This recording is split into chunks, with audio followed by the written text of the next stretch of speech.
suis Paul Fromage, chef de projet du système d'information de l'Observatoire Fauna. Je vais faire une présentation co-animée avec Grégory Caz, directeur scientifique du CBN Sud-Atlantique, et puis Nicolas Leblond, qui est botaniste au CBN Sud-Atlantique, à propos de la sensibilité des données à la diffusion.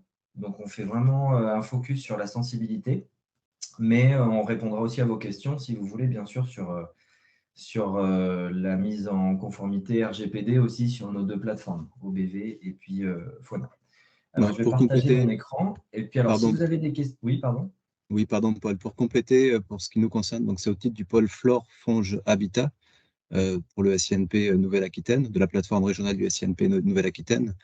Pour les conservateurs botaniques, enfin, c'est le Conservatoire botanique national Sud-Atlantique qui assure le pôle Flore Fonge Habitat en lien avec les deux autres CBN et à travers l'Observatoire de la biodiversité végétale de Nouvelle-Aquitaine. Voilà, pour compléter la présentation. Je te relaisse la parole, Paul. Ça marche, merci. Voilà, effectivement, je suis présenté assez rapidement, mais oui, la plateforme SINP régionale est divisée en trois pôles, en fait, trois pôles thématiques. Et donc, nous, à Fauna, Grégory s'est présenté pour l'Observatoire de biodiversité végétale. Nous, on s'occupe de la faune sauvage, voilà, sur le territoire de la Nouvelle-Aquitaine. Et le troisième, c'est le pôle géologique, qui est la réserve naturelle de Soquets-la-Brède. Voilà, donc du coup, si vous avez des problèmes sur le chat, bon ben voilà, ça s'est réglé. Donc n'hésitez pas à poser vos questions dans le chat. Il y a mes collègues aussi qui essaieront d'y répondre. Et puis sinon, levez la main et puis on pourra peut-être en discuter au fur et à mesure. Voilà, on va voir en fonction de la présentation. Est-ce que vous voyez ma présentation ou pas du coup? Parce que moi, je ne la vois pas à l'écran, mais je pense que oui. On la C'est voit bon bien, pour nous. oui. Ouais. Ouais, c'est bon, pardon. Oui, ok. Alors c'est parti. Donc, comme je vous ai dit, on va parler des sensibilités des données à la diffusion et notamment donc, les exceptions à la diffusion des données pour limiter le risque d'atteinte sur les espèces. Alors, premièrement, je recontextualise un peu. Qu'est-ce qu'une donnée sensible?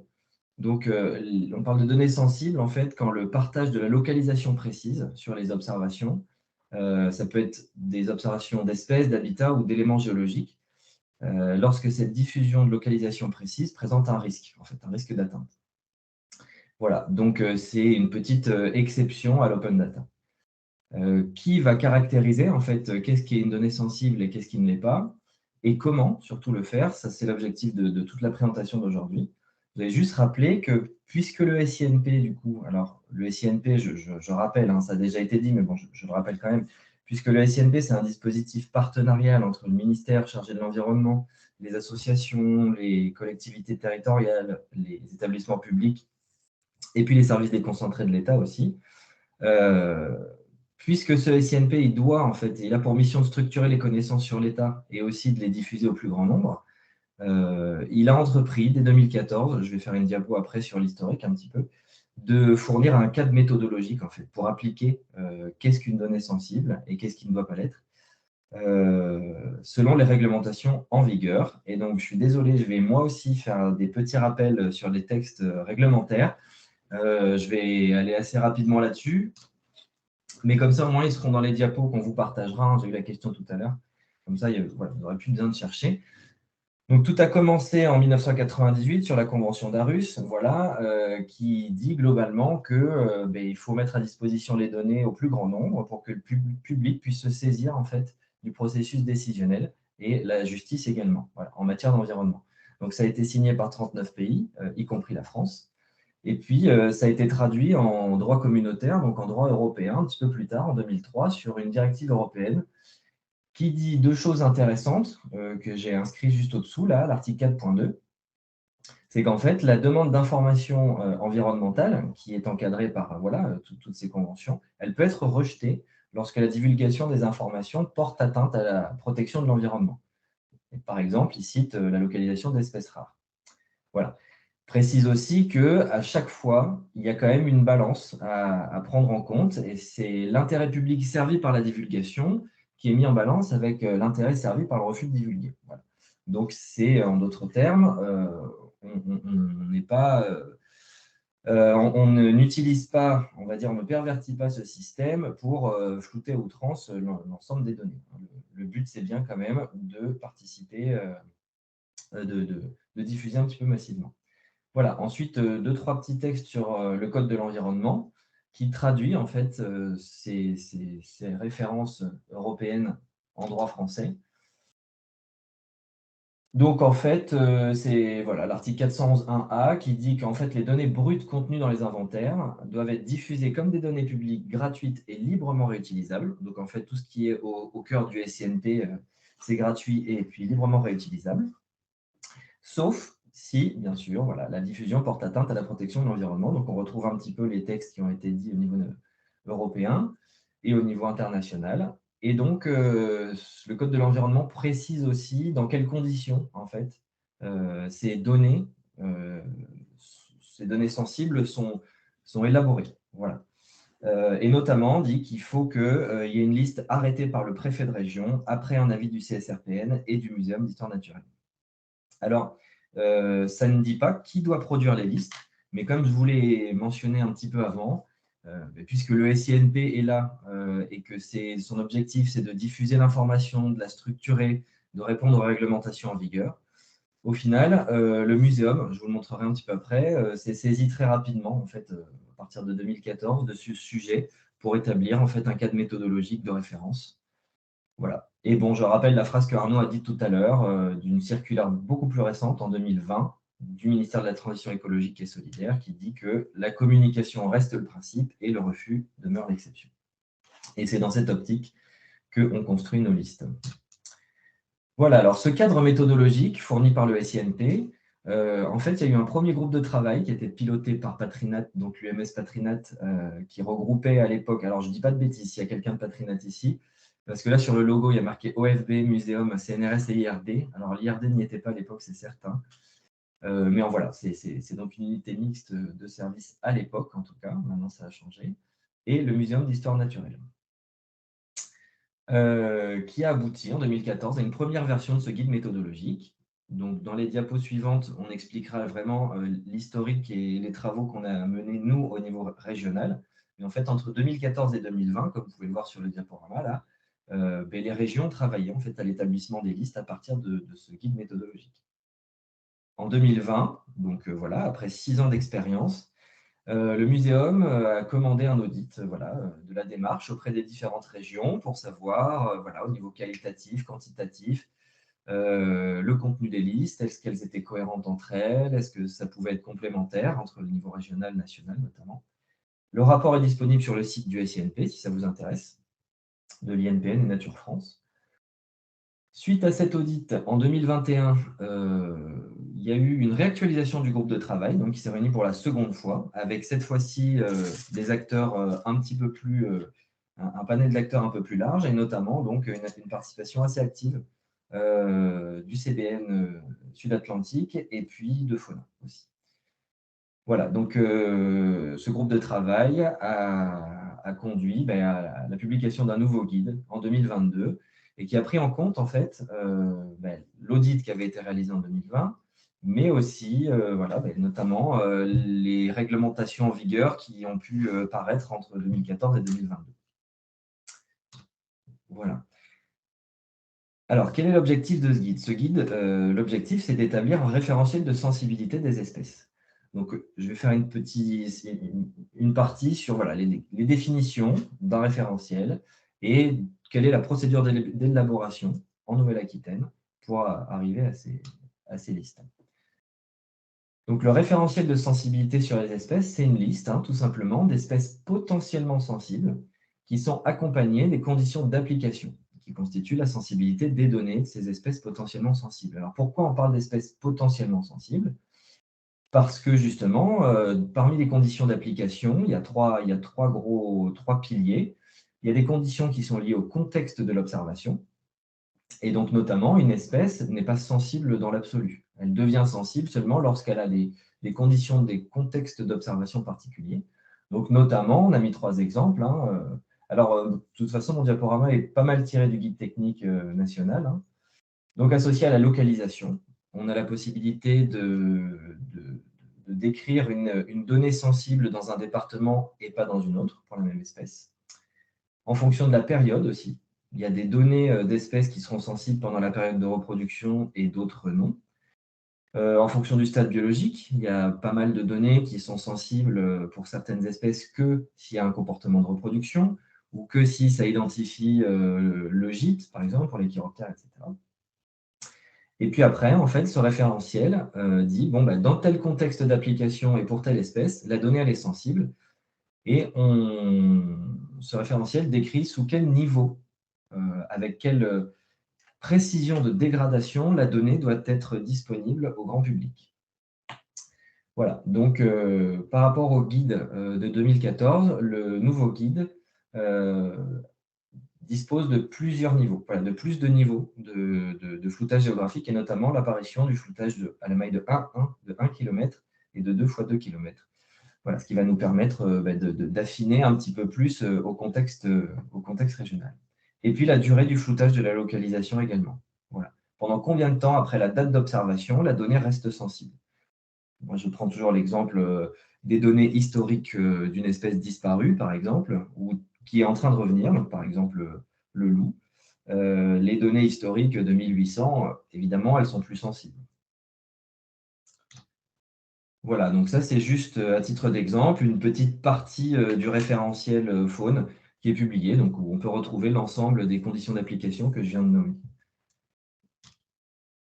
Donc, il y a un référentiel unique de sensibilité au niveau national. D'accord ? Comment il est construit? Il y a une liste socle nationale qui est établie par Patrinat et Muséum, hein, donc, avec un nombre limité d'espèces, mais qui ont un enjeu fort de cohérence sur l'ensemble de la France métropolitaine. Cette liste socle, elle est appliquée si, pour l'ensemble des groupes taxonomiques ou seulement pour certains groupes taxonomiques, dans une région, il n'y a pas eu de liste qui a été encore établie et validée. Voilà, donc, et si la région, en revanche, produit une liste et qu'elle suit tout le processus d'élaboration, que je vais vous montrer juste après, alors à ce moment-là, le groupe taxonomique en question, donc par exemple les oiseaux, va remplacer en fait le groupe taxonomique dans la liste socle nationale afin d'aboutir à un référentiel unique au niveau du SINP, mais qui soit co-construit au niveau des régions. Voilà, et donc ce référentiel de sensibilité s'applique à l'ensemble des données d'observation et de suivi des espèces du SINP. Donc en gros, la diffusion sur Fauna et l'OBV pour la Nouvelle-Aquitaine, mais les données, puisqu'en fait elles s'échangent entre les différentes plateformes et notamment les plateformes nationales, toutes les diffusions de données qui sont faites sur l'INPN OpenOps suivent le même référentiel de sensibilité. Voilà, donc j'ai marqué 3 petits cas en haut. Nous, on est en train, je le dirai tout à l'heure, hein, cette année, on lance aussi le chantier de révision des listes.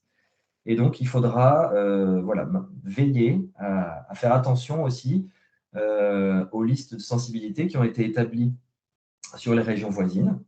Voilà, à essayer d'avoir une concordance entre les listes faune et les listes flore. L'exemple type, c'est vraiment le regroupement insectes-plantes-hôtes. Voilà.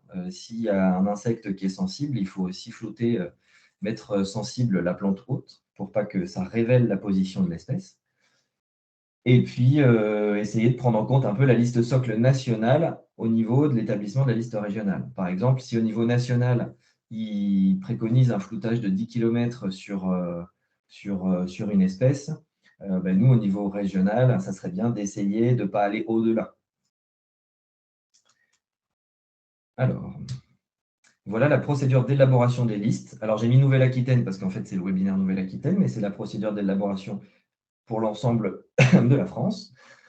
Donc, il y a un pilotage, hein, lancement de la démarche. Donc, c'est ce qu'on est en train de faire aujourd'hui. Ensuite, il y aura toute une phase d'élaboration des listes régionales. Donc, cette année, on se lance dans la révision des listes flore, faune sur certains groupes taxonomiques. Et ensuite, donc, ces listes-là sont soumises à préavis du Muséum d'histoire naturelle. Si le préavis est validé, si le préavis est favorable, ces listes passent en CSRPN pour avoir un avis du CSRPN. Si le CSRPN est favorable, on repasse au niveau du muséum pour cette fois-ci avoir un avis définitif. Et une fois que le muséum a donné son avis, que le CSRPN a donné son avis, alors il faut publier un arrêté préfectoral pour que enfin ces cette partie du référentiel soit inclue au référentiel national et que la diffusion se mette en place. Voilà, donc c'est un processus assez long, mais qui permet d'avoir voilà, quand même une approche assez collégiale et puis assez scientifique. Donc là, aujourd'hui, on est dans le cadre jaune. Je laisse la parole à Grégory pour présenter d'autres référentiels de sensibilité, du coup. Oui, alors une des grandes nouveautés de la nouvelle version du guide méthodologique, c'est la possibilité de classer en sensible des habitats naturels. Donc depuis 2022, selon certains critères, notamment la sensibilité intrinsèque pour des habitats qui seraient menacés ou très rares ou présentant un fonctionnement pouvant être facilement altéré et qui présenteraient un risque d'atteinte volontaire avec risque de destruction volontaire, alors qui n'est pas toujours facile en fait à caractériser, ou alors des habitats qui sont associés à des espèces sensibles sujettes à prélèvement, ce qui est un cas de figure potentiellement plus fréquent. Donc à l'écran, vous avez deux exemples en fait. On a engagé les réflexions sur ces listes de l'élaboration en fait d'habitats sensibles. Je reviendrai à la fin de la présentation sur le calendrier pour les habitats. On n'a pas prévu en fait de le développer particulièrement ici, mais simplement pour dire quelques exemples. En fait, en bas à gauche, vous avez une tourbière haute active qui est un habitat qui est en fait intrinsèquement sensible à la fréquentation, aux perturbations diverses quand on a une fréquentation importante notamment. Donc, on a certains exemples en fait de tourbières haute actives sur le territoire sur lesquels on a une réflexion pour savoir si ça vaut le coup ou pas de les classer en sensibles. La question n'est pas tranchée, hein, c'est-à-dire que, comme l'indiquait Paul tout à l'heure, on met évidemment dans la balance l'intérêt de la diffusion avec le risque du porter atteinte. Et c'est cette balance, en fait, qu'il faut peser, il faut évaluer pour pouvoir trancher sur l'opportunité de classer ou pas en habitat sensible. Et puis à droite, un exemple de vieille forêt. Alors, ça fait suite à des échanges que l'on avait eus en CSRPN et avec l'ADREAL en 2020-2021, dans le cadre du programme d'inventaire des vieilles forêts de Nouvelle-Aquitaine. Là, on est sur un type d'habitat qui présente une forte sensibilité intrinsèque à divers titres, notamment d'espèces qui peuvent s'y trouver, et puis par rapport au risque également de destruction, de coupe, etc. Et pour ce type d'habitat, alors on n'est pas sur un habitat avec une conception typologique, mais plutôt sur une conception de milieu, c'est-à-dire un caractère de forte naturalité par rapport à un type de végétation. Ce type d'habitat pourrait faire l'objet d'un classement en données sensibles. Je rappelle que le classement en données sensibles n'implique pas que les données ne soient pas diffusées, que la diffusion soit totalement impossible, mais ça implique surtout que les données ne soient pas passivement diffusées, puisque pour les vieilles forêts, il est évidemment bien prévu de faire un porté à connaissance ciblé, spécifique, ciblé vers les propriétaires notamment, vers les acteurs concernés, pour en permettre la conservation, tout en évitant d'exposer l'habitat en question à un fort risque de porter atteinte. Voilà pour les habitats. J'y reviendrai un tout petit peu à la fin et je vais laisser la parole ensuite à Marie Locasio pour le pôle géologie pour évoquer la question des éléments géologiques sensibles. Oui, bonjour à tous. Pour les éléments géologiques, il y a aussi, on peut aussi les caractériser comme données sensibles. En fait, les objets géologiques, pour certains, sont très sensibles pour leur caractère, pour les intérêts minéralogiques ou paléontologiques, et étant non renouvelables, il y a parfois la nécessité de les classer confidentiels. Donc, on a dans le cadre de l'inventaire du patrimoine géologique cette méthodologie qui est possible. Donc, il y a un certain nombre de sites géologiques qui ont été classés confidentiels ne permettant donc pas la diffusion de la donnée sur ces sites-là. Donc ça reste assez exceptionnel puisqu'on a quand même un objectif évidemment de pouvoir communiquer sur l'ensemble des sites. Dans ce cadre-là, il y a quand même, les communes peuvent être informées qu'il y a des sites sensibles sur leur territoire. Par le fait qu'il y a une diffusion au moins du numéro d'inventaire et de la caractérisation de la sensibilité du site, mais voilà, c'est la seule diffusion de données que l'on fait sur ce type de site. Voilà, c'est une petite parenthèse, je redonne la parole. Merci. Merci Marie. Et je reprends la main du coup pour vous présenter l'historique des travaux menés en Nouvelle-Aquitaine jusqu'à aujourd'hui et puis quelques résultats en fait pour illustrer, pour voilà, bien avoir en tête ce que ça représente. Donc en gros, rappel, en 2014, il y a eu le premier guide méthodologique national qui a été publié par le Muséum. Et dès 2015, en fait, la région Nouvelle-Aquitaine, que ce soit pour la flore ou pour la faune, nous avons réfléchi à donc une méthode d'identification harmonisée, voilà, et on a publié notre propre méthode régionale, en fait, qui a abouti en 2016 à un référentiel de sensibilité pour la flore vasculaire et pour les vertébrés faune sur la région Aquitaine. À l'époque, il n'y avait pas eu encore de fusion des régions. Justement, la fusion des régions est intervenue juste après, entre 2016 et 2018. Ce qui fait que, en fait, on a été amené à réviser cette méthode d'identification en Nouvelle-Aquitaine, toujours sur une méthode harmonisée faune-flore, et ensuite à établir un nouveau référentiel de sensibilité en 2019. C'est aujourd'hui ce référentiel de sensibilité qui est toujours en vigueur et qui est utilisé sur nos sites pour gérer les droits de diffusion des données. Donc sur nos sites, je rappelle, donc Fauna et OBV.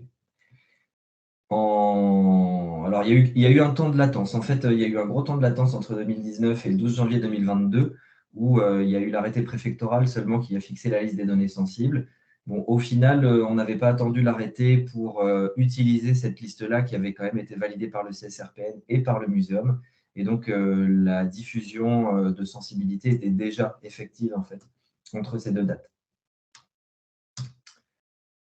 Quelques chiffres du coup concernant la faune pour commencer. Après, je laisserai la parole à Grégory pour la flore. Aujourd'hui, sur la faune, on a 84 espèces potentiellement sensibles qui ont été identifiées, dont 29 espèces sans condition de contexte, c'est-à-dire que toutes les données sont sensibles, ce qu'on appelle des espèces strictes aussi, il y a plusieurs terminologies. Il y a eu 19 espèces pour lesquelles on a choisi le niveau 1 et 10 espèces pour lesquelles le niveau 2 a été choisi. Donc en fait, le niveau 1, c'est vrai que je ne l'ai pas réindiqué ici. Le niveau 1 de l'époque, c'était le floutage à la maille de 5 km de côté. Et le niveau 2, c'était le floutage à la maille de 10 km de côté. Il y a 55 espèces potentiellement sensibles avec des conditions de contexte. C'est-à-dire que seulement certaines des données étaient floutées. Là, on peut voir aussi que c'est le niveau 1 majoritairement qui avait été choisi, ensuite le niveau 2 et le niveau 3 exceptionnellement. Le niveau 3, c'est floutage départemental. Donc au final, il y avait un niveau 4 qui existait également, avec un floutage, enfin c'était pas un floutage, le niveau 4 c'est non-diffusion et il n'a jamais servi. On peut voir quand même qu'on a essayé d'appliquer le principe de l'exception c'est la non-diffusion et puis vraiment dans certains cas de dégrader. Ce qui est intéressant de noter aussi, c'est le nombre d'espèces par rapport au nombre d'espèces totales, qui va aussi dans ce sens. Par exemple, pour les oiseaux, en haut, 18 espèces potentiellement sensibles, 7 espèces pour lesquelles toutes les données sont sensibles, alors qu'il y a 485 espèces en Nouvelle-Aquitaine. A contrario, on peut voir tout en bas les chiroptères, 28. En fait, il y a l'intégralité des chiroptères qui est sous condition, en fait, donc qui est inscrit dans la liste du référentiel des espèces potentiellement sensibles. Et en fait, ça concerne les données de gîte. Alors, pourquoi 28 et pas 29? C'est parce que, du coup, il y a une espèce qui n'avait pas été décrite, je crois, au moment où on a publié le guide. Le référentiel, pardon. Voilà, donc les chiffres, ça sert à... Enfin, voilà, je les ai indiqués parce que comme ça, vous les aurez aussi si ça fait des petits indicateurs lorsque vous aurez le PowerPoint. Oui, on peut voir à contrario, les mollusques, c'est 621 espèces et il y a seulement 3 espèces qui ont été identifiées en tant que potentiellement sensibles. Alors, côté, voilà, il y a l'ensemble du référentiel faune est disponible sur notre site. J'ai remis le lien ici.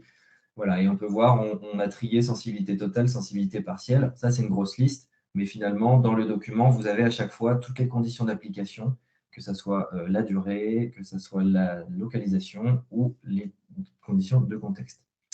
Je vois une question par rapport aux poissons d'eau douce. Les poissons d'eau douce, à l'époque où on avait établi ce référentiel-là de sensibilité, on n'avait pas encore de référentiel espèce. C'est-à-dire qu'on n'avait même pas identifié encore la liste vraiment officielle des poissons d'eau douce qui étaient présents. Et donc, en fait, c'est la première bioévaluation qui est indispensable à tous les autres programmes de connaissances derrière, quoi. Que ça soit sensibilité, que ce soit Atlas, que ça soit liste rouge. Donc, à l'époque, on n'avait pas pu le faire. Effectivement, on l'indiquera en fin de diaporama, mais aujourd'hui, on a des référentiels disponibles sur 4 ou 5 groupes supplémentaires. Donc, on va pouvoir travailler sur la sensibilité de manière beaucoup plus large. Et puis, toujours, à l'époque, effectivement, on n'avait pas non plus de référentiel sur les mollusques, mais en fait, le réseau avait soulevé l'importance de rajouter ces 3 espèces-là, même si on n'avait pas de référentiel. Donc, c'est ce que je disais tout à l'heure dans le chat. Au final, c'est vraiment une adéquation entre nous, notre temps d'animation et puis le temps disponible d'expertise pour les partenaires du réseau, notamment pour la faune, parce qu'on se base essentiellement là-dessus. Mais j'y reviendrai un peu après. Alors, je lis les questions en même temps, mais sinon, peut-être j'y répondrai à la fin, voilà, ou Grégory peut répondre, c'est parfait.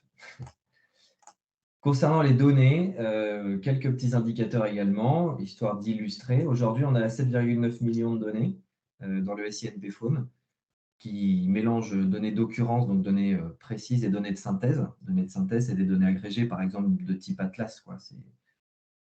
Et sur ces 7,9 millions de données, on a à peine 0,3% des données en fait, qui sont sensibles, selon les niveaux que j'ai mis dessous, donc selon les anciens niveaux. Donc rien au niveau 4, ça je vous l'ai dit, seulement 34 données niveau 3.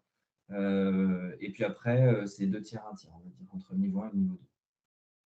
Ce qui est rigolo quand même, c'est que si on regarde la répartition par rapport au groupe taxonomique sur la droite, on s'aperçoit qu'au final, pour les chiroptères, malgré le fait que toutes les espèces soient potentiellement sensibles avec ces conditions de contexte, ça ne représente que 2% des données sensibles au final. Alors que pour les oiseaux, ça représente 27% de toutes les données sensibles, ce qui est quand même un chiffre assez faible au regard du nombre de données d'oiseaux qu'il y a dans le SINP. Mais pour un nombre d'espèces potentiellement sensibles qui est quasi similaire avec les chiroptères. Voilà, donc tout ça, c'est dépendant aussi des connaissances disponibles, forcément, dans le SINP. Donc, il ne faut pas non plus tirer de conclusions trop hâtives à tout ça, mais c'était pour montrer qu'il y a quand même très peu de données sensibles aujourd'hui dans le SINP. Pour illustrer ceci aussi, et on s'en servira de base pour ceux qui participeront au groupe de travail, moi, ça me paraissait intéressant de vous donner 3 exemples où, en fait, il y a des espèces potentiellement sensibles avec des conditions de contexte. Donc là, pour le renard, les conditions de contexte, en fait, c'est uniquement les données qui identifient les terriers. Pour le grand rhinolophe, c'est uniquement les données qui identifient les gîtes.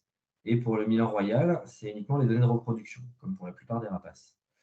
On peut voir le nombre de données sensibles par rapport au nombre de données totales à chaque fois, qui est très faible.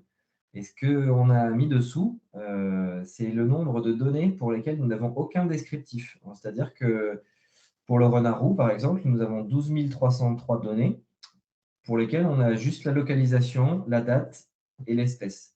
Et en fait, puisqu'on n'a aucun descriptif, on ne sait pas si un individu a été vu ou si c'est un terrier, par exemple. Pareil pour les chauves-souris, pareil pour le milan royal. On a aussi lancé une petite analyse pour savoir s'il y avait des commentaires textuels, puisque les commentaires textuels, ils restent en commentaires textuels. De manière automatique, la machine, elle ne peut pas aller interpréter un commentaire textuel pour savoir s'il y avait un terrier ou pas. Et donc, il y a quand même, sur les 19 000 données de renard, il y a presque 15 000 de données pour lesquelles il n'y a pas de commentaires non plus. C'est-à-dire que vraiment, on a juste la localisation, l'espèce et la date. Et toutes ces données-là, on ne peut rien en faire. Donc, ça sera aussi un critère, un facteur à prendre en compte lors de la révision des listes Voilà, pour essayer soit d'être moins restrictif au niveau des conditions de contexte, ou alors au contraire, je ne sais pas, ça sera discuté voilà, en fonction dans la phase d'élaboration avec les groupes de travail. J'en parlerai tout à l'heure. Et je laisse la parole du coup à Grégory. Alors, pour la flore, donc là, on parle de la flore pour la liste actuelle qui date de 2019, dont on n'a que la flore vasculaire. On n'a pas de liste pour les bryophytes, les lichens, les champignons jusqu'à présent. J'en parlerai là aussi tout à l'heure.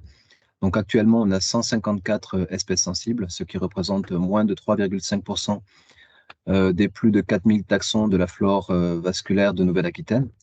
Plus de 4000 espèces, pardon, en Nouvelle-Aquitaine, espèces exotiques incluses, plus de 3000 espèces si on considère en fait les espèces indigènes seulement. Et au total, en termes de données, ça représente 40 000 données, 40 107 données exactement, soit 0,6% des données qui sont contenues dans l'observatoire. Donc là aussi, on est sur une relativement petite minorité de données d'espèces classées sensibles actuellement. Au niveau du territoire, on avait fait le choix en fait, de classer sur l'ensemble de la Nouvelle-Aquitaine pour simplifier les questions de gestion et de diffusion de données. La durée, elle est permanente jusqu'à révision de la liste. Et puis les éléments, ce sont tous les éléments, puisqu'on est pour la flore sur de l'enraciné, sur des espèces non mobiles, donc il n'était pas judicieux de chercher en fait à séparer les éléments. Donc sur l'observatoire, le public en fait, de façon générale, qui n'est pas connecté, qui n'a pas de droit particulier, a accès aux cartes de répartition d'espèces jusqu'à un grain qui correspond au grain de sensibilité qui est autorisé pour les espèces en question. Voilà, je vous ai mis dans les commentaires l'arrêté préfectoral et puis la liste en question. Alors, je rappelle en fait que le classement de la sensibilité qui avait été fait en 2019 avait été appréhendé au regard de la précision des données non sensibles que l'on diffusait au grand public. Et en l'occurrence, sur l'observatoire, c'était jusqu'à la maille de 5 sur 5 km² pour des personnes non connectées, et pour les personnes connectées, jusqu'à la maille de 1 km² pour les données non sensibles. Et ça, c'est un point important pour nous à avoir en tête parce que si les localisations précises sont systématiquement diffusées dans le cadre de l'open data, on peut s'attendre à une forte augmentation prévisible du risque d'atteinte volontaire. Et c'est dans la perspective du basculement à l'open data et donc de la révision des listes d'espèces, ce point que l'on va particulièrement appréhender dans ce travail en fait, de révision des listes d'espèces sensibles.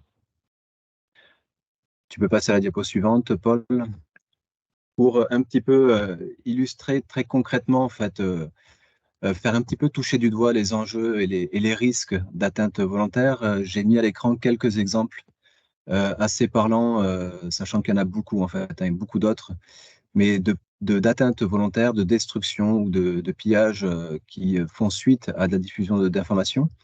Alors, un cas historique qui était le pillage de la dernière station française de Filago Carpetana, qui faisait suite à une session botanique qui avait été réalisée sur la station. Quelques jours après, la station avait été intégralement pillée et n'a jamais été réobservée. Donc là, on est sur un événement en fait, qui avait fortement marqué le réseau des botanistes de la SBCO à l'époque. Et puis encore, qui reste assez gravé dans les esprits, cette expérience. À droite, un exemple beaucoup plus récent qui date d'il y a 2 ans, le pillage d'une station d'Ophrys speculum sur Talence.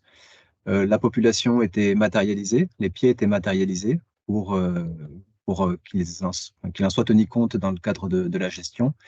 Et la population a été pillée, c'est-à-dire que les bulbes ont été retirées par quelqu'un qui est non identifié.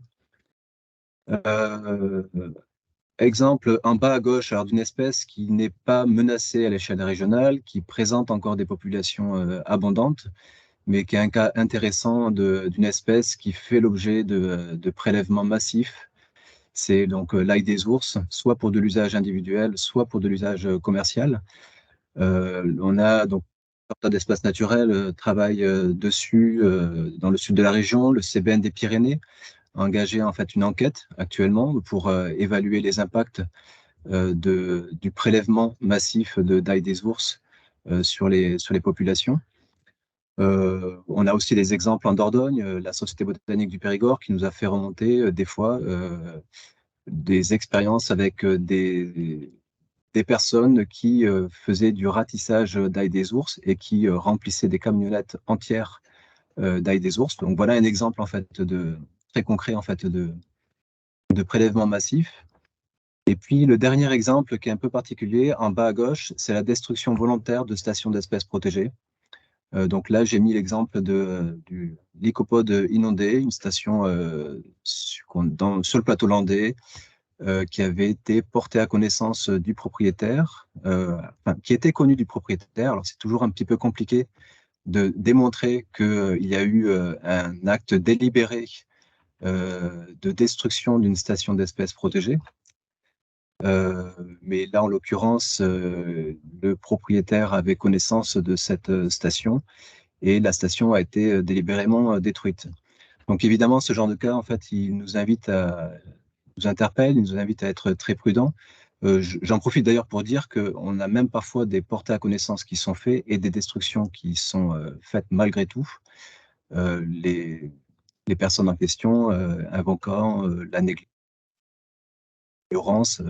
malgré un porté à connaissance qui a pu être fait. Dans ces genres de cas, en général, on saisit la police de l'environnement, on travaille en lien avec l'Office français de la biodiversité pour engager des suites judiciaires sur les destructions d'espèces protégées en question.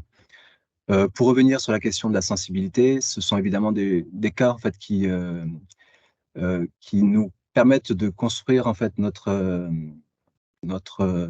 travail en fait, sur la base d'expériences concrètes, donc de bien appréhender la sensibilité par rapport à des expériences concrètes qu'on a pu avoir en termes de diffusion de l'information. Avec ce que j'évoquais tout à l'heure, ce que l'on ne sait pas actuellement, c'est on n'a pas de recul en fait sur l'open data. Quelles vont être les conséquences d'une massification de la diffusion de ce type d'informations pour le public qui aura beaucoup plus massivement accès à ces informations dans le cadre via le système d'information de l'inventaire du patrimoine naturel. Et ce point, en fait, nous invitera certainement à avoir une attitude prudente de précaution dans le souci de la préservation des populations d'espèces, tout en ayant bien conscience, évidemment, on l'a beaucoup évoqué juste avant, que dans de très nombreux cas, il est beaucoup plus intéressant de diffuser l'information pour en permettre la prise en compte que de ne pas la diffuser. Mais quand on a la dernière population d'une espèce sur le territoire, la question se pose vraiment, on ne peut probablement pas prendre le risque de diffuser l'information, puisqu'il suffit d'une fois pour que la plante en fait, disparaisse. Voilà, même si elle n'est pas attractive. Parfois, le simple fait que ce soit une espèce protégée est susceptible en fait, de provoquer une destruction volontaire. Voilà. Donc ça, encore une fois, c'est assez compliqué de pouvoir démontrer le caractère volontaire d'une destruction de stations d'espèces protégées. On a des exemples et qui nous invitent à être prudents. Là, Paul, je te laisse poursuivre. Oui, merci. Donc, maintenant, on a défini ce que c'était que le référentiel de sensibilité. Voilà, on a parlé un petit peu aussi de ces exemples-là. Alors, comment accéder à l'information une fois que les données sont évaluées, sont flaguées sensibles? Alors, voilà. Donc, le principe des diffusions des données dans le SINP est le suivant. Tout citoyen a accès, en fait, à une localisation dégradée des données sensibles selon les niveaux et les conditions d'application qu'on a définies dans le référentiel de sensibilité.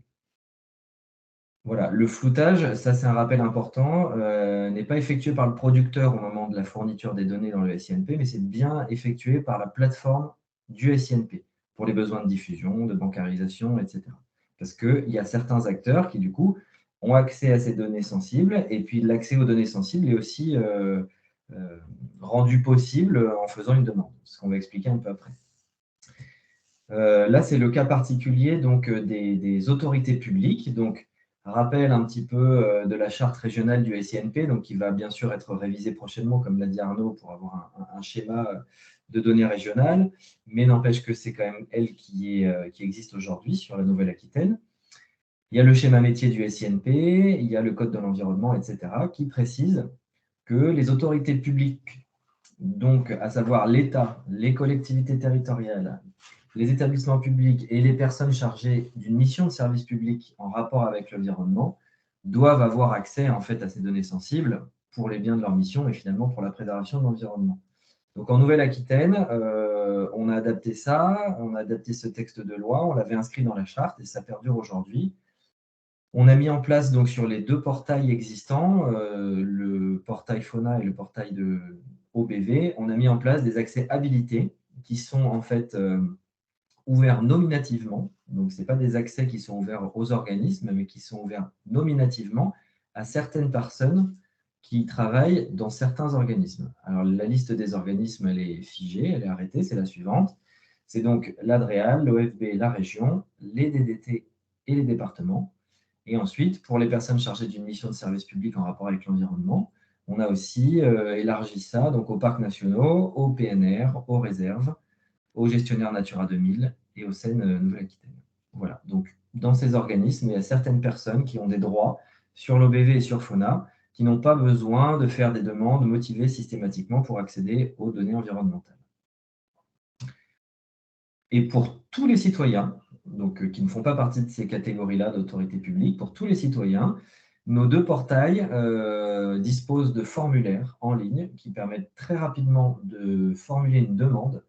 Alors souvent, effectivement, on revient vers les acteurs pour avoir une demande qui est bien formulée, parce que du coup, derrière, donc elle est nominative également, hein, la plateforme régionale, donc nous, en accord avec les copilotes, parfois, on doit valider, après avoir on apprécie en fait la demande et on regarde si oui ou non la demande est pertinente par rapport à ce qui, au projet. Donc, par exemple, je donne un exemple aberrant. Si il y a un projet d'implantation d'une ferme éolienne qui fait 3 hectares et qu'on nous demande les données sur un rayon de 50 km autour, voilà. Généralement, on essaye avec celui qui fait la demande d'affiner, d'avoir le maximum d'informations, puisqu'il y a aussi un porté à connaissance en fait, qui se fait de tous ces projets auprès des DDT pour qu'elles puissent en avoir connaissance, etc. Donc, on a besoin d'informations fiables. Il n'empêche que ces formulaires sont assez faciles à remplir, que derrière, bon, mais on fait ce qu'on peut pour essayer d'y répondre rapidement. Et l'accès à ces données, en fait, est encadré par un acte d'engagement. Donc, il y a une petite case à cocher qui vaut acceptation d'une licence, en fait, d'une licence fermée, qui interdit la rediffusion de ces données. Voilà. Hormis dans le cadre de dépôt bio, cadre réglementaire, on ne va pas en parler aujourd'hui. Cet acte d'engagement, hein, bien sûr, qui interdit la rediffusion, il est également valable pour les personnes habilitées que j'ai citées auparavant. Voilà.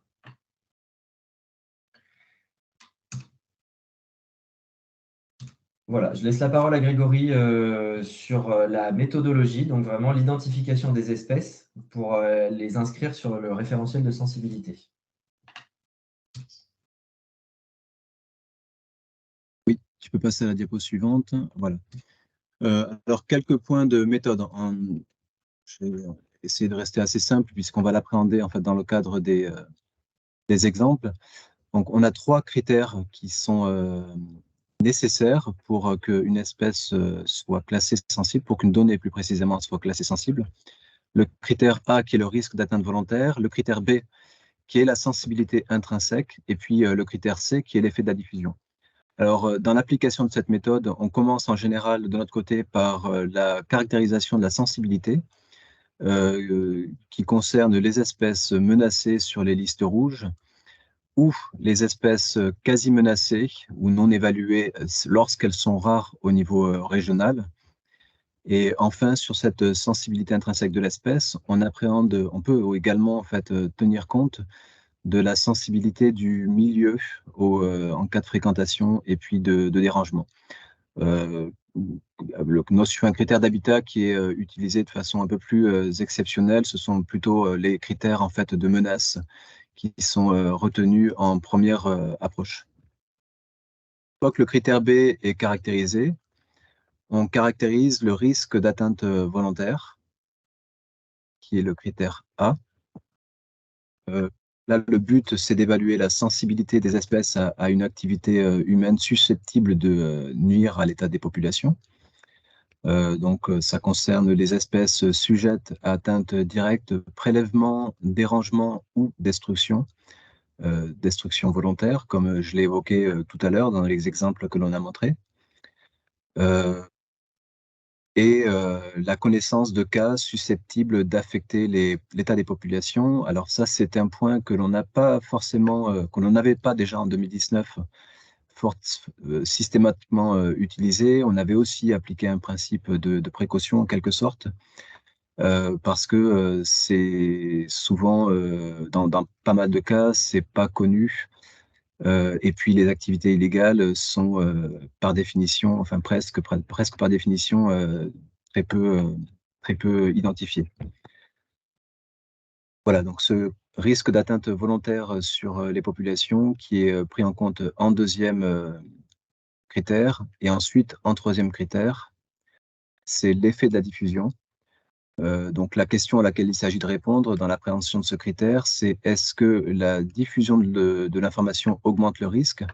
Donc, en d'autres termes, c'est la fameuse balance entre l'intérêt de la diffusion et le risque d'atteinte volontaire lorsque l'on diffuse la donnée précise, puisque là, on sera dans le cadre d'une donnée précise pour ce qui concerne l'open data. Alors, la méthodologie prévoit deux critères, les localisations, enfin deux sous-critères, les localisations de l'espèce. Est-ce qu'il y a des cas en fait connus d'atteinte volontaire, enfin de cas connus, la diffusion de l'information a induit une destruction ou un prélèvement. Donc ça, c'est un critère que l'on n'avait pas appliqué de façon systématique, là aussi, a fortiori pour les espèces en danger d'extinction, donc on l'appréhende plutôt au cas par cas. Et en revanche, le critère de détectabilité sur le terrain, est-ce que l'espèce est facilement identifiable? C'est ce qui nous amène, par exemple, à exclure, dans certains cas, des espèces comme voilà, pour la flore, comme des carex, des fétuques, etc., qui ne sont pas forcément facilement identifiables sur le terrain. Voilà pour un balayage rapide, un rappel en fait rapide de cette méthode, mais on va en fait l'appréhender beaucoup plus concrètement à travers les exemples. Sachant que Paul va vous présenter quelques exemples de la liste actuelle sur la faune. Et ensuite, c'est Nicolas Leblond, botaniste au CBNSA, qui va vous présenter exemples sur la flore à partir de la liste qui est en cours d'élaboration, puisque l'on a engagé le chantier pour la flore vasculaire de révision de la liste des espèces sensibles. Voilà, Paul, je te laisse enchaîner, Ouais, je crois, merci. sur les exemples faune. En attendant, il y a quelques questions, j'essaie d'y répondre en même temps, mais ce n'est pas évident. Avant de commencer l'exemple, voilà, du coup, je réponds directement. C'est par rapport à certains organismes qui n'ont pas été identifiés en tant qu'autorité publique telle quelle dans la charte régionale. Alors, peut-être que tu pourras mieux répondre que moi, Grégory, là-dessus. Pourquoi, par exemple, les EPCI n'ont pas été retenus de manière systématique pour inclure cette liste d'organismes habilités. Une question aussi pour les fédérations de pêche.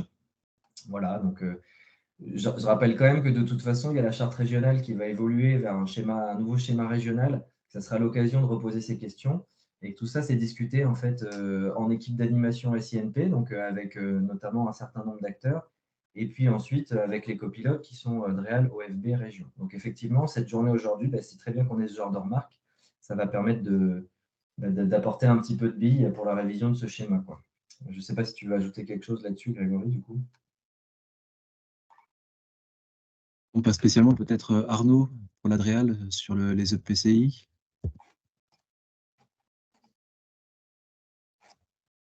Arnaud. Sinon, on peut passer, Paul. Ouais, pardon, excusez-moi, j'étais en train de répondre à des mails. Sur les EPCI, oui, pour l'habilitation, en effet, oui, il faut qu'on en discute à l'occasion de la rédaction du, comme tu disais, Paul, la rédaction du nouveau schéma métier.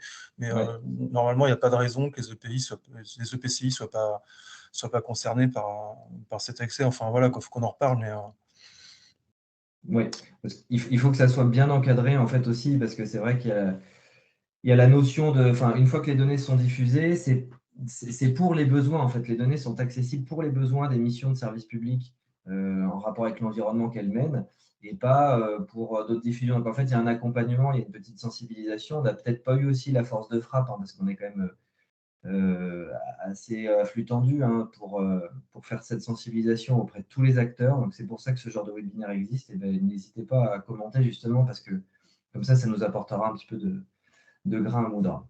Ok, merci en tout cas. Pour compléter, Vas-y. Pardon. oui, juste pour compléter, pour les EPCI, il y a aussi une question technique, un paramètre technique en fait, qui est que le principe est d'habiliter sur les périmètres de compétences des administrations concernées. Et donc, on a la gestion en fait sur la plateforme SINP des périmètres de compétences à intégrer pour pouvoir permettre cet accès. Et c'est quelque chose en fait qui reste à organiser au niveau de la plateforme régionale du SINP en lien avec l'ADREA, la région et l'OFB. Ouais. C'est à venir. Ouais, c'est vrai que je ne l'ai pas mis sur la diapo, mais les départements, par exemple, ont accès aux données sensibles uniquement sur leur département et les réserves que sur leur prise de leur réserve, etc. Pas sur l'ensemble de la Nouvelle-Aquitaine. Du coup, voilà, moi je vais faire, je ne sais plus, j'ai mis 4 ou 5 exemples pour bien illustrer les réponses, les critères, pardon, pour bien illustrer les critères que vient de vous présenter Grégory. Donc le bruant ortolan, pour commencer, c'est une espèce menacée, voilà, donc vulnérable au niveau national et en danger en plus au niveau régional. Donc le critère B est largement rempli. Pour le critère A, c'est une espèce victime de braconnage, donc sur le critère du prélèvement. Donc le critère A rempli également, avec des cas avérés. Et effectivement, le CSRPN ainsi que les acteurs qui ont participé à la révision, à l'élaboration du référentiel, ont estimé qu'effectivement, la diffusion des données d'occurrence précises allait augmenter le risque de perturbation parce que, voilà, diffusion effectivement de l'endroit exactement où se trouvaient ces oiseaux. Et contexte d'observation, vous voyez, c'est uniquement pour les données de reproduction. Donc, en gros, une donnée de bruit ortolan qui envole n'est pas sensible.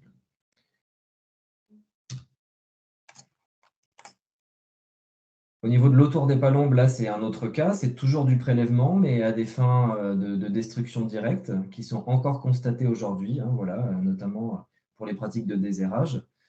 Et l'espèce est menacée également. Donc, menacée dans 2 anciennes régions. Nous, on n'a pas encore de liste rouge au niveau de l'ex-Aquitaine. Donc, ça suffit largement en fait, qu'elle soit menacée au niveau d'un des anciens départements. Là également, c'est exactement le même cas. On a choisi un contexte d'observation uniquement sur les données de reproduction. Le périmètre géographique qui couvre l'ensemble de la région et sur un floutage de maïs 5 km. Pour rappel, le floutage de maïs 5 km, c'était le plus petit niveau à l'époque de floutage des données. Donc, avec la révision du guide technique, maintenant, on va pouvoir donner du floutage de 1 km ou de 2 km. Donc, même les espèces du référentiel qui étaient inscrites sur le référentiel actuel vont être révisées pour affiner ce niveau de floutage si nécessaire.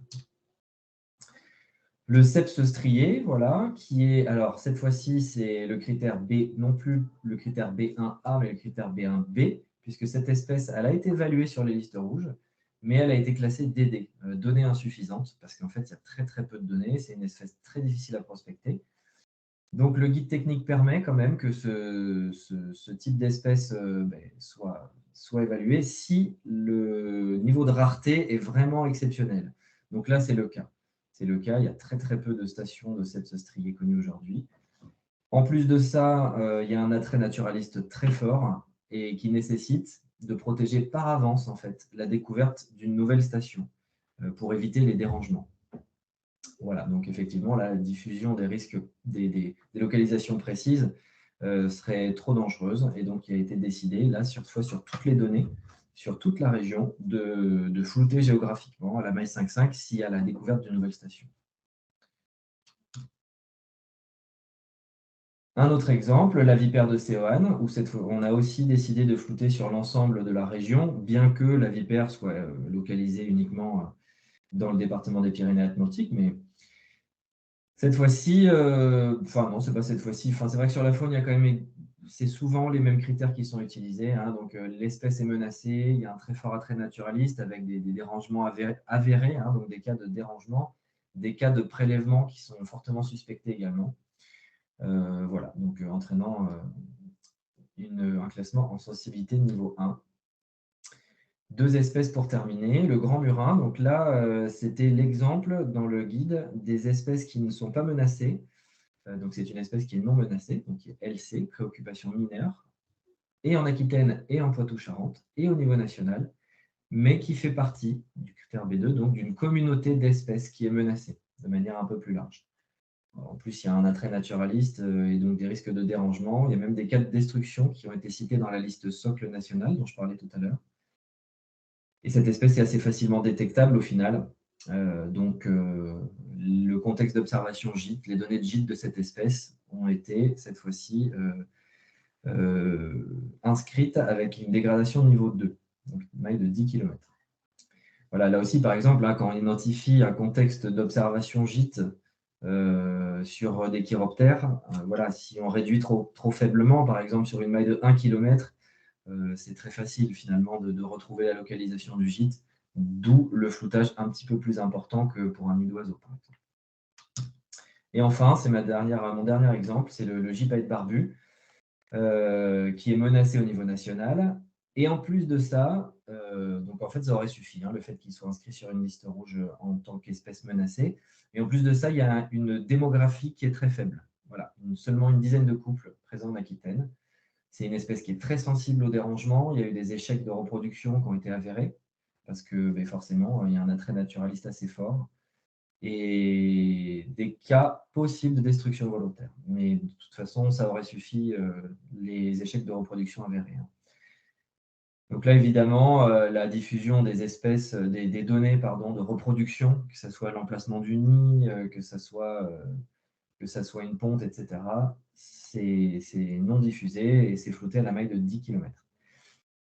Je vais passer la parole à Grégory. Juste avant, je rappelle quand même la diapo que j'ai fait tout à l'heure, hein, et donc sur l'importance de la qualité des données qui sont transmises au SINP, puisque évidemment qu'une donnée de gypaète barbu en vol n'est pas sensible, mais oui, j'aurais pu sortir les chiffres d'ailleurs du nombre de données de gypaète sans descriptif ou sans commentaire, sans aucune autre information que la localisation et la date. Mais en fait, il y a sûrement des données de nidification qui pourraient passer entre les mailles du filet et être diffusées. Donc, il faudra faire très attention quand on va réviser la liste. En fait, on sortira toute une batterie d'indicateurs cette fois-ci avec l'expérience qu'on a sur les données actuelles. Et ça pourra peut-être nous donner aussi un petit peu d'informations. Voilà, je repasse la parole sur plusieurs exemples Flore. Est-ce qu'on peut prendre des petites questions dans le chat? Du coup, Grégory, je vois que tu viens de répondre à... Donc, comment c'est le floutage? Donc, c'est bien la maille correspondant à la localisation de la donnée. Il y avait les questions d'est-ce que les données relevées par l'OFB se retrouvent sur le SINP? Alors, les données de l'OFB sont censées se retrouver dans le SINP. Elles sont transmises au niveau national directement, puisque l'OFB gère des programmes suprarégionaux, et elles redescendent ensuite dans l'INPN. Donc oui, on a des données de l'OFB avec une fraîcheur, disons, d'1 ou 2 ans après le dépôt dans le SINP. Voilà. Après, il y a peut-être des bases de données encore de stock de l'OFB qui n'ont pas été transmises au SINP. Ça, je ne sais pas, mais c'est des discussions en tout cas qui se passent au niveau national. Donc, si vous, en tant qu'OFB régional, vous avez connaissance de données qui ne sont pas encore transmises, mais je vous invite à faire ça en interne et à essayer de les faire remonter. Oui. Et en principe, c'est pareil pour la flore, mais ça reste encore quand même à préciser parce que ça dépend des programmes, ça dépend des acteurs en fait de l'OFB, des services de l'OFB. Voilà, ça c'est un point en fait qui reste à préciser en termes d'organisation, sachant que l'OFB fait partie du copilotage de l'instance de copilotage, pardon, SINP en Nouvelle-Aquitaine. C'est Émilie Brognot qui représente l'OFB aux côtés de l'Adréal et puis de la région pour copiloter le SINP en Nouvelle-Aquitaine. Une autre question de bureau d'études NCA Environnement.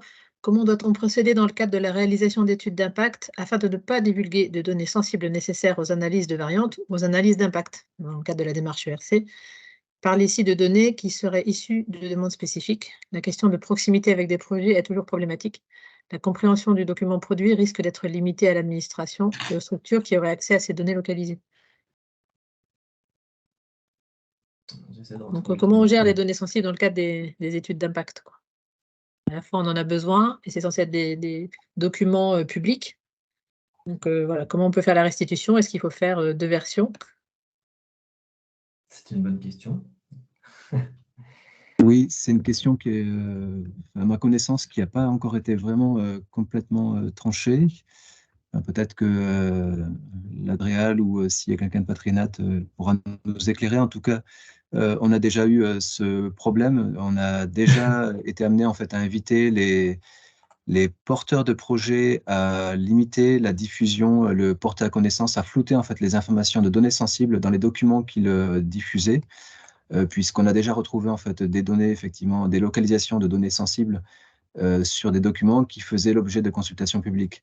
Donc c'est problématique quand il y a des consultations publiques de documents qui intègrent des localisations précises. Nous, notre pratique, ça a été d'inviter à flouter conformément aux règles en fait, du SINP, de flouter les localisations précises de données sensibles dans les documents en question, lorsqu'ils étaient en fait mis à disposition du public. Après, évidemment, pour les administrations et puis les acteurs de l'aménagement du territoire, les données ont vocation à être accessibles, donc en accès réservé, il n'y a pas de problème.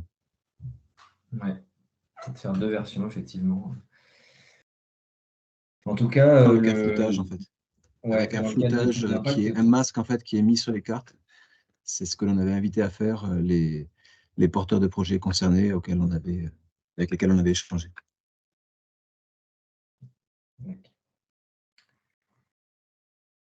Pour répondre à la question, il y a une question de Xavier Ecli avant. Pour répondre à la question de Marie Coutard, non, le floutage, c'est pas un floutage avec une zone tampon autour de la localisation de l'espèce, en fait.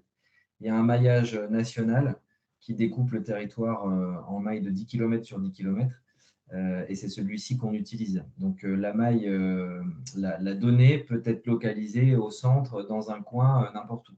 Donc en fait, quand on diffuse la maille de 10 km sur 10 km, on ne sait absolument pas où l'espèce se situe à l'intérieur, et donc nous, on ne peut pas retrouver la localisation. Et une question du coup de Xavier Ecli. Oui, bonjour. Je me demandais comment procéder si jamais au sein d'une même maille, il y avait découverte, par exemple, d'une donnée autre au sein d'une même localité, d'une espèce sensible. C'est-à-dire que dans le cadre des inventaires, on découvrirait une station qui serait dans la même localité masquée, mais qui ne serait pas la même donnée exactement. Ouais, il y a justement le guide technique national en parle d'espèces de relevés, par exemple, dans le cadre d'un relevé qui regroupe plusieurs observations d'espèces, des espèces sensibles, avec des données sensibles et des données non sensibles.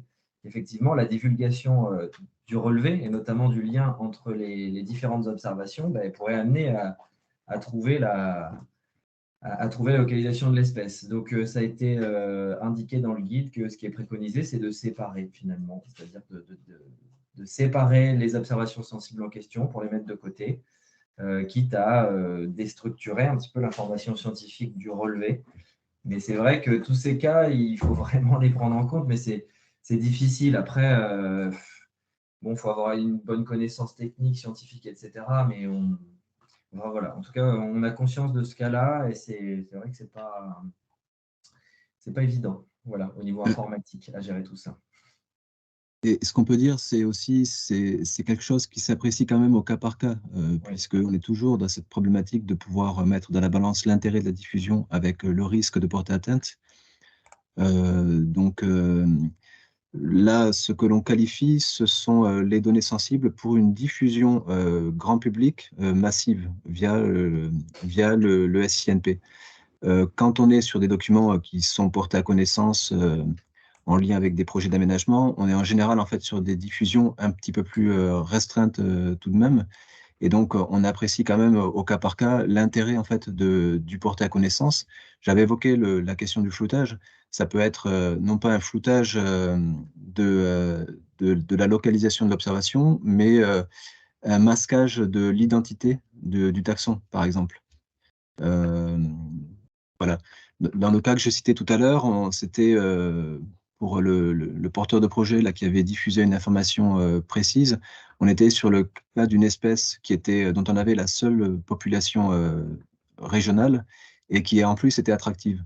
Donc il y avait un risque de porter atteinte qui était extrêmement important. Et en plus dans un contexte urbain avec une population importante, si on n'avait pas été dans ce cas-là, on aurait pu en fait envisager de cette diffusion d'informations. Donc c'est vraiment quelque chose qui s'appréhende au cas par cas. Tout à fait. Il y a d'autres questions. Question facile pour Anthony Le Nosaïque. Non, le principe et la diffusion. Voilà. Donc, puisque la sensibilité, le refus de diffusion, c'est l'exception. Donc, les informations, les données pour lesquelles on n'a pas de détails sont considérées non sensibles et sont diffusées. Voilà. Il y avait des remarques sur les publications scientifiques, donc effectivement, mais si l'information est diffusée déjà quelque part, c'est notamment un des critères à prendre en compte lors du critère C, hein, pour j'ai perdu le mot, mais voilà, pour la révision des listes dans le critère C. Est-ce que l'information existe déjà ailleurs? Après, bon, c'est pas parce que l'information est diffusée dans une publication scientifique et donc il y a très peu de personnes qui vont la connaître que que toutes les données du SINP doivent être diffusées. En fait, on ne touche pas exactement le même nombre de publics, donc on prend ça aussi en considération. Oui, tout à fait. Voilà. Et il y a une question, Grégory, je ne sais pas si tu la vois, Michael Guillon, de Sistude Nature. Quelles sont les raisons de refus du lever du floutage?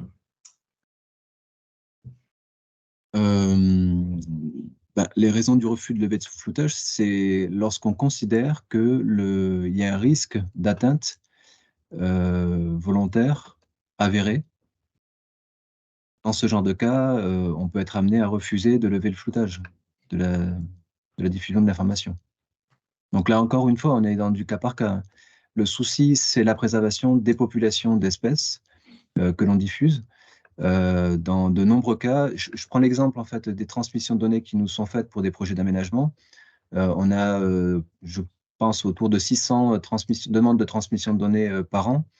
On transmet de façon quasi systématique, et quand je dis quasi, c'est par prudence parce qu'à ma connaissance, c'est systématique, les localisations précises dans le cadre de projets d'aménagement, parce qu'on considère qu'on est sur une diffusion ciblée d'une information dont l'enjeu est la prise en compte de l'espèce, des populations d'espèces dans le cadre du projet d'aménagement. Donc on est bien dans cette logique de bien prendre en compte la préservation en fait, de la population qui s'appréhende en fait en fonction de l'objet en fait, de la demande. Pour des porteurs de projets, pour des bureaux d'études qui travaillent sur des projets d'aménagement, il est évident en fait, qu'il est important de leur transmettre l'information de la localisation précise des données. Je parle des données publiques. Lorsqu'il s'agit d'une diffusion grand public, là, on évalue en fait un peu plus précisément les motivations de la demande. Oui, on a eu un cas une fois je ne me souviens plus qui, mais un organisme qui souhaitait ouvrir en fait un portail de restitution grand public pour informer sur son emprise, voilà. Et donc ça, c'est absolument pas cadré. On ne peut pas savoir ce qui va en être fait derrière. Il y a donc un risque de perturbation de l'environnement derrière. Donc aucun problème pour que ce portail diffuse des données non sensibles, mais justement les sensibles, on avait dit non. Voilà, mais Grégory, tu peux peut-être continuer là, il n'y a plus de questions, j'ai l'impression. Oui, je vais passer la parole à Nicolas qui va vous présenter le travail en cours sur la liste des espèces sensibles de flore vasculaire de Nouvelle-Aquitaine. Travail qui est engagé et voilà, à toi Nicolas.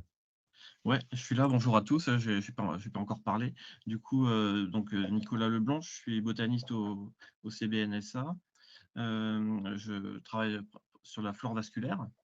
Et donc, j'étais à l'élaboration en 2016 de la liste des espèces sensibles de flore d'Aquitaine.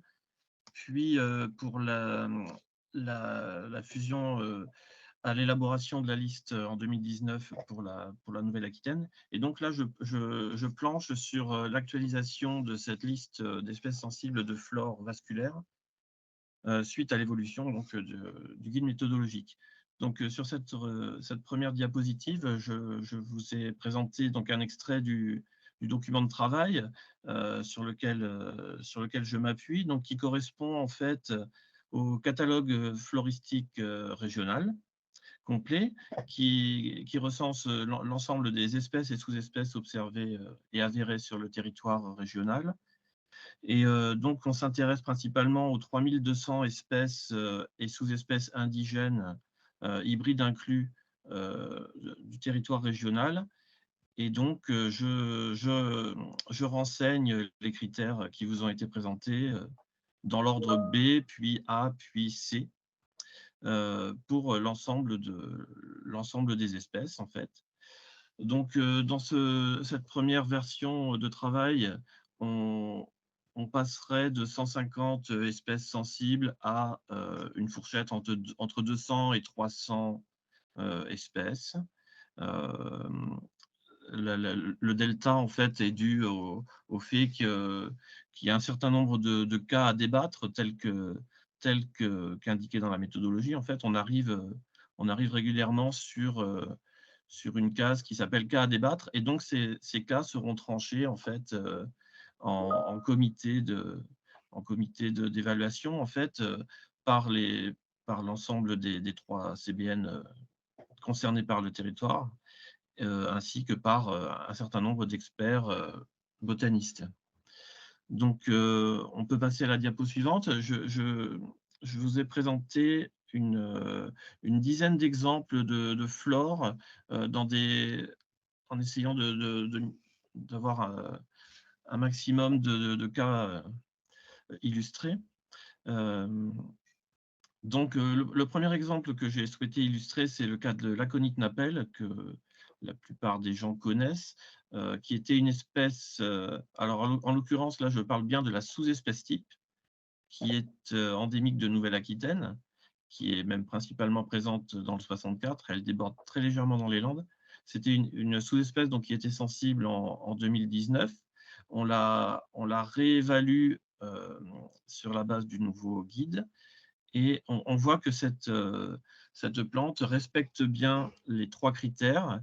Elle est B1B puisqu'elle est très rare dans la région et quasi menacée au niveau national, ce qui est suffisant pour remplir le critère B.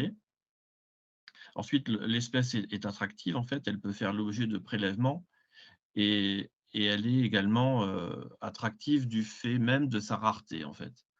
Donc les critères A sont remplis. Et ensuite, elle pousse dans un milieu caractéristique de ripicile, et donc elle est donc facilement détectable.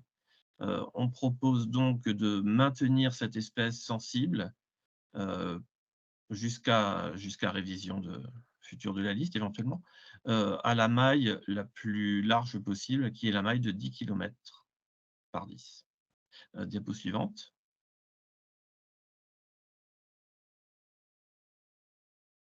Alors, deuxième exemple, l'anémone pulsatile, que la plupart d'entre vous connaissent aussi certainement, qui est une espèce qui a énormément régressé sur le territoire régional. Comme vous pouvez le voir sur la carte, l'ensemble des points marrons montre les données anciennes à historiques.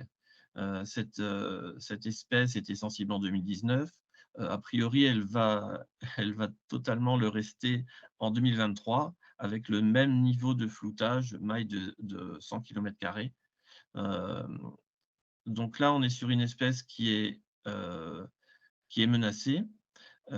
Alors non pas au niveau national, mais cette fois-ci, elle est menacée en danger critique d'extinction sur le territoire aquitain, tel que ça avait été défini par la liste rouge de la flore d'Aquitaine. Elle est un peu moins menacée en Poitou-Charentes, même si on voit que les régressions sont fortes, mais elle est encore un petit peu plus présente. Donc elle respecte le critère B1A. C'est une espèce attractive. On a le cas en Gironde d'individus qui ont été ramassés pour être introduits dans des jardins pour l'ornement, donc de stations détruites. Et ensuite, pareillement, on est sur une espèce de pelouse et qui fait d'assez belles fleurs, assez grandes en fait, et donc qui est facilement détectable. Donc une espèce pareillement sensible, certainement, dans la future liste 2023, à la maille de 10 par 10. Donc, diapo suivante.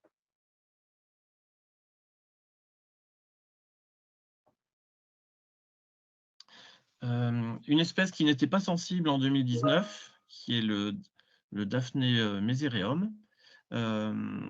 L'espèce est menacée sur une partie du territoire, puisqu'elle est vulnérable sur la liste rouge du Limousin. Elle remplit donc pour nous le critère B1A. C'est une espèce qui est connue pour faire l'objet de prélèvements, donc elle respecte le critère A, et également une espèce qui est facilement détectable de par sa coloration et de par son habitat aussi caractéristique. Donc cette espèce, en remplissant les critères B1A, A1 et C2, tombe dans ce que le guide méthodologique appelle les cas à débattre. Donc son cas sera tranché en comité, en fait. Pour l'instant, rien de définitif. Voilà, donc diapo suivante.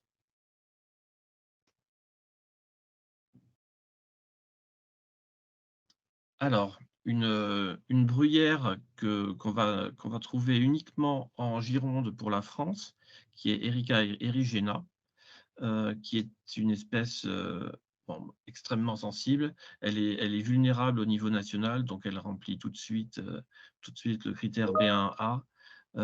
Elle était sensible en 2019, elle va forcément le rester en 2023. C'est une espèce qui historiquement est connue pour avoir fait l'objet de prélèvements. On a même constaté encore des prélèvements. C'est une espèce très attractive. En plus, elle fleurit l'hiver à une période où il y a quasiment rien d'autre qui est en fleurs. Et sa rareté même la rend attractive également. Donc le critère A, facilement rempli. Et fleurissant en plein hiver, alors qu'elle a quasiment la seule fleur, une espèce qui peut faire 3 mètres de haut, elle est facilement détectable en fait. Vous voyez l'aire de répartition, si vous passez dans le Médoc à ce moment-là, vous ne la louperez pas en fait. Voilà. Au niveau du floutage, on est sur le niveau maximal 10 par 10. Diapo suivante. Alors, le cas de la fritillaire des Pyrénées, c'est une espèce qui était sensible en 2019. Le problème étant qu'aujourd'hui, elle ne respecte plus le critère B. Elle est non menacée en France, elle est non menacée en Aquitaine. Vous voyez sa répartition au sein du massif des Pyrénées, en fait, elle est régulière. La dynamique démographique, elle n'est pas faible.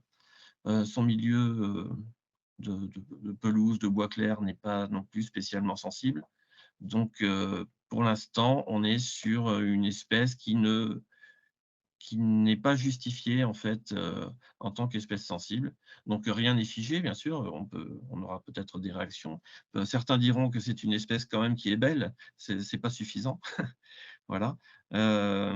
Donc pour l'instant, cette espèce-là ne peut pas en fait ne peut pas remplir les critères de sensibilité et pour l'instant est proposée non sensible. Donc à suivre. Voilà. Diapo suivante. Un cas très connu, celui de la gentiane jaune. L'espèce était sensible en 2019. C'est une espèce qui est bien connue pour faire l'objet de prélèvements, parfois même au tractopelle. Enfin, c'est connu, hein. L'espèce est facilement détectable, elle est visible, elle est grande, etc. La question la plus délicate est de voir comment elle peut remplir le critère B, par exemple. Et on peut estimer que la dynamique démographique, puisque ça, c'est un critère retenu dans le critère B, on peut estimer que le critère B1B serait rempli du fait que les prélèvements parfois abusifs sur cette espèce peuvent affaiblir sa dynamique démographique. Donc, étant une espèce qui n'est pas non plus rarissime, on propose un niveau de floutage à la maille de 5 par 5 pour cette espèce. Après, encore une fois, tout ça, ce ne sont que des propositions et ce sera débattu, hein. Voilà, diapo suivante. Alors, le narcisse des poètes, alors c'est pareil, c'est une espèce qui est connue pour faire l'objet de prélèvements, notamment dans le Massif central. Il se trouve que là, c'est le territoire où elle est le plus présente dans la région. Cette espèce était sensible en 2019. Elle est menacée sur une grande partie du territoire. Elle est en danger pour la liste rouge Limousin, alors que c'est le territoire où elle est le plus présente. Elle est vulnérable en Poitou-Charentes. Elle était que LC en Aquitaine, mais le statut de menace dans les 2 autres régions, ex-régions, est suffisant en fait pour lui faire franchir le cap du critère B. J'ai trouvé sur... Pardon, j'ai entendu des gens parler. L'espèce est susceptible de faire l'objet de prélèvements. Maintenant, il faudrait voir si concrètement dans la région Nouvelle-Aquitaine, il y a des cas recensés de prélèvement sur cette espèce pour voir si elle franchit le cap du critère A2, ce qui la ferait basculer en espèce sensible en 2023. Ce qui est sûr, c'est qu'elle est facilement détectable, elle est parfois présente par milliers dans les prairies. Donc le critère C, il n'y a pas de souci. Pour l'instant, on est sur une espèce qui sera à débattre, voir si sur notre territoire de Nouvelle-Aquitaine, les prélèvements ont réellement été observés. Diapo suivante.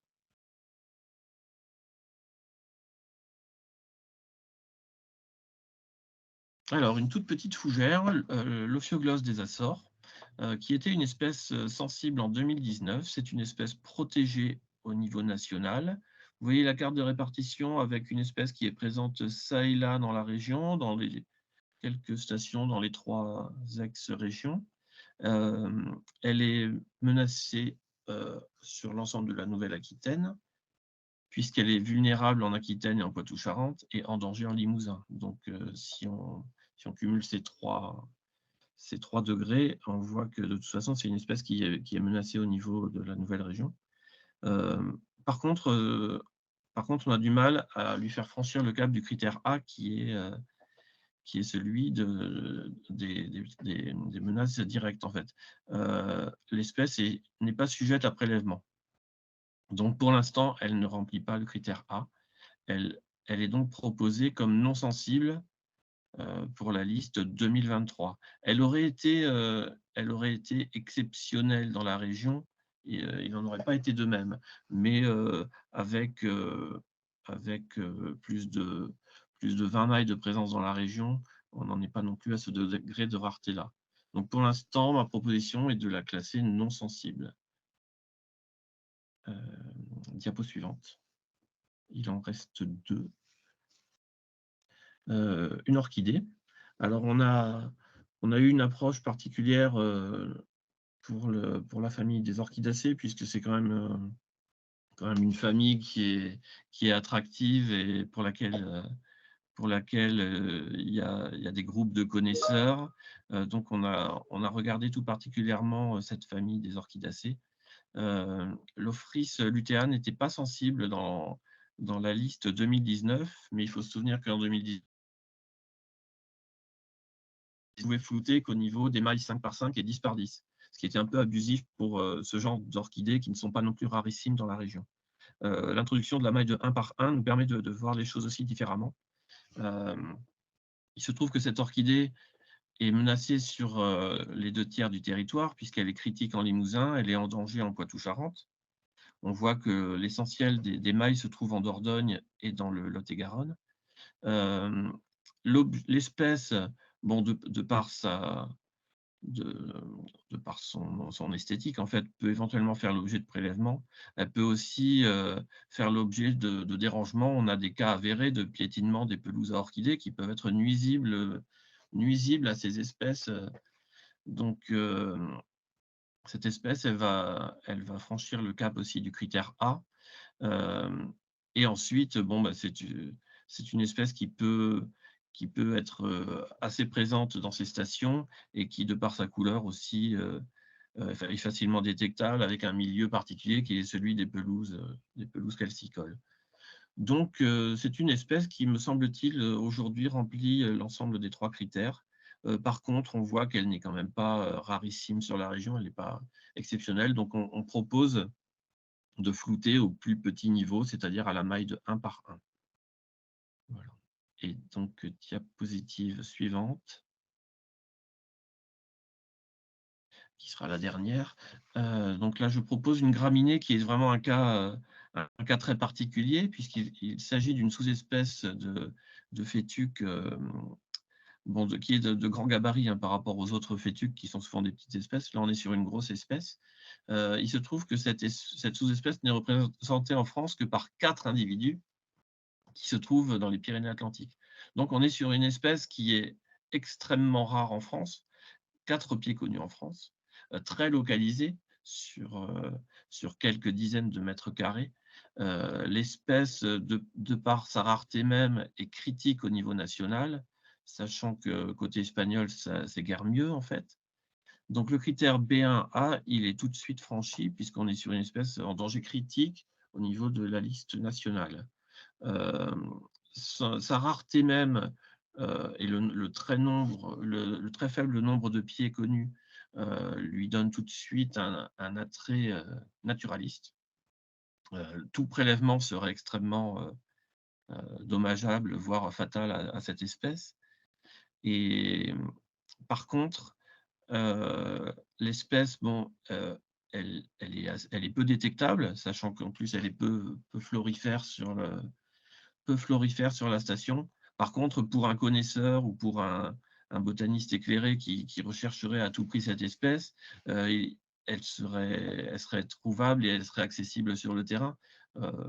Moi-même qui l'ai découverte, sans savoir qu'elle était là, bon, j'étais un minimum connaisseur et j'ai réussi à y accéder et à la trouver. Donc, on peut estimer que le critère C, il est jouable aussi. Bon, après, vu son extrême rareté, on propose de la laisser sensible, comme en 2019, au niveau de floutage le plus élevé, c'est-à-dire la maille de 100 km². Voilà, j'en ai fini pour ces quelques exemples. Je vous redonne la main. Merci. Je crois que... Est-ce qu'il y a des questions peut-être? Oui, pardon.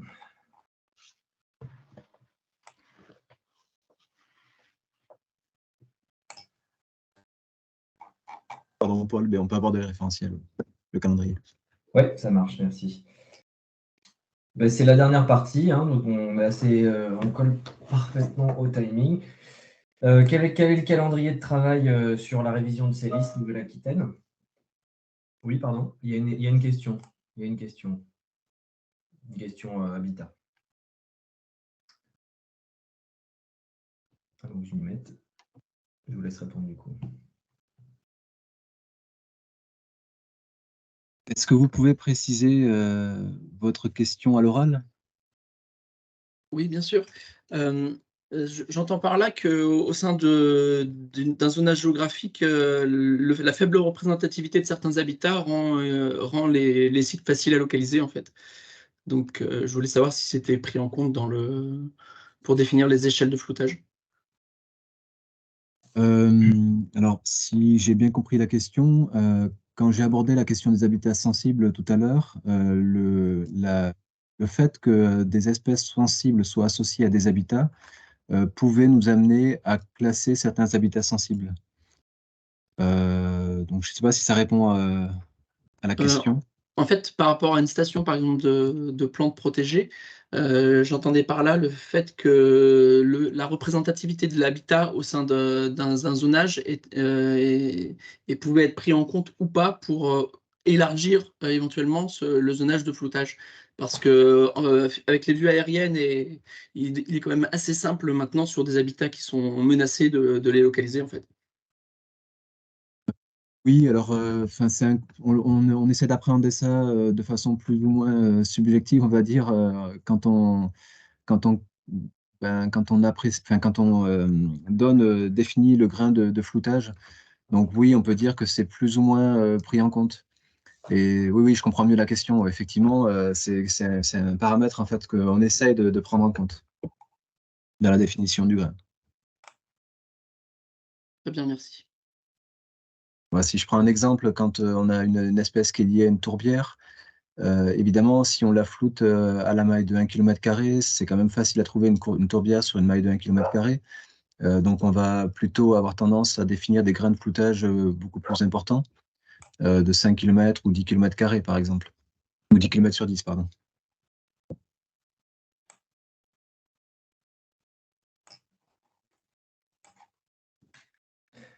Ok, de toute façon, si on pourra reprendre des questions juste après cette partie-là, parce que ça ne va pas durer très longtemps. Juste pour vous dire que pourquoi on entame ces réflexions de révision des listes de sensibilité, il y a donc le changement du cadre réglementaire avec l'open data. Il y a un nouveau guide technique au niveau national qui est sorti et qui a été affiné. Il y a aussi beaucoup d'expérience en 6 ans d'utilisation des listes actuelles sur les retours des différents partenaires, de différents acteurs en fonction des groupes taxonomiques. Voilà, on en a eu le parfait exemple tout à l'heure avec les poissons d'eau douce. Il y a eu le bilan de l'audit aussi pour essayer d'avoir quelque chose d'assez hétérogène. Donc, je prends l'exemple de l'ours, qui est assez polémique dans les Pyrénées et pour lequel en fait l'habitat est complètement partagé avec la région Occitanie. Donc, ça serait quand même assez cohérent qu'on ait des niveaux de sensibilité similaires. Voilà, et puis la connaissance aussi, puisque le critère B se base essentiellement en fait sur des bioévaluations au niveau de référentiels d'espèces, de menaces, de statut de rareté, etc. Donc voilà, tout ceci nous a amené à vouloir réviser la liste cette année. Au niveau du calendrier faune, une seule diapo, j'ai mis pas mal de trucs dedans, mais en gros, donc nous, au sein de l'Observatoire Fauna, on n'a pas d'expertise directe sur les espèces. Donc, on va fonctionner de manière partenariale, comme on l'avait fait en 2016 puis en 2019. Notre rôle, en fait, sera, pour l'établissement et la révision de ces listes, donc de produire en fait des pré-listes basées sur l'existant, donc sur les listes actuelles pour lesquelles on a encore tout l'historique de travail, recalculer le critère B, donc par rapport aux listes de menaces, par rapport à la rareté, voilà, basé sur des calculs de représentativité maillée. On va lancer un groupe de travail régional sensibilité des espèces, et donc on animera ce groupe.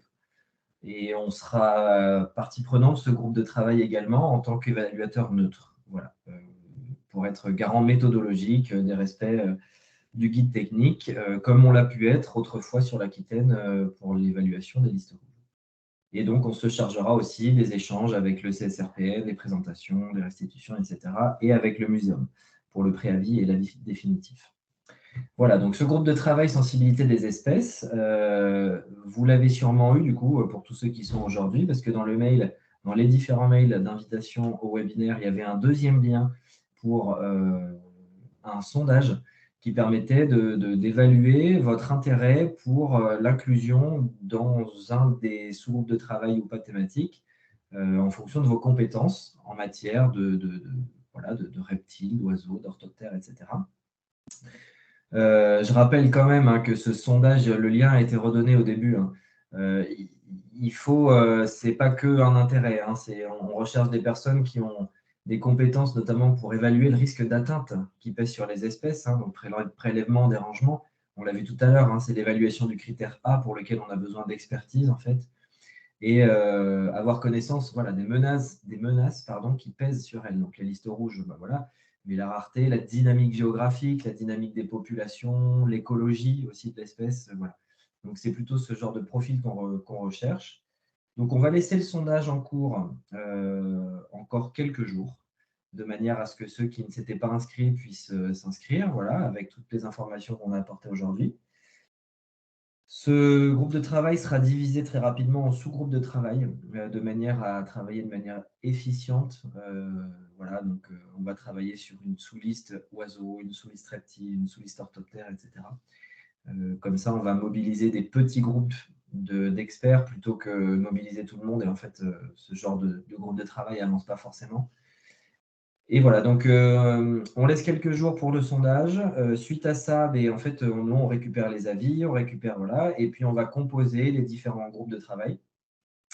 On reviendra vers vous, en fait, vers ceux qui se sont inscrits pour vous demander si vous êtes toujours d'accord et qu'est-ce que ça peut engendrer en termes de disponibilité, de charge de travail pour vous, etc. Et puis, ça sera l'occasion d'échanger avec chacun d'entre vous parce qu'on est loin de connaître tout le monde, donc c'est bien. Voilà, l'objectif, c'est de lancer les premiers groupes de travail. En fait, puisqu'on va cloisonner en fonction des groupes taxonomiques, on pourrait très bien en lancer rapidement et puis d'autres un petit peu plus tard dans l'année. On aimerait bien lancer le premier ou les premiers au premier semestre de cette année, si c'est possible, de manière à pouvoir enclencher la dynamique. Et l'objectif de ces groupes de travail, ça sera de construire le référentiel ensemble, donc au plus près des enjeux de conservation. J'ai eu la question tout à l'heure dans le chat et j'ai dit que j'y reviendrai plus tard. Combien de temps ça met toute la procédure d'élaboration des listes? Ça va donc dépendre grandement de qui a répondu au sondage, de est-ce qu'il y a des personnes qui ont encore du temps disponible cette année sur leur temps professionnel ou sur leur temps d'expertise indépendante.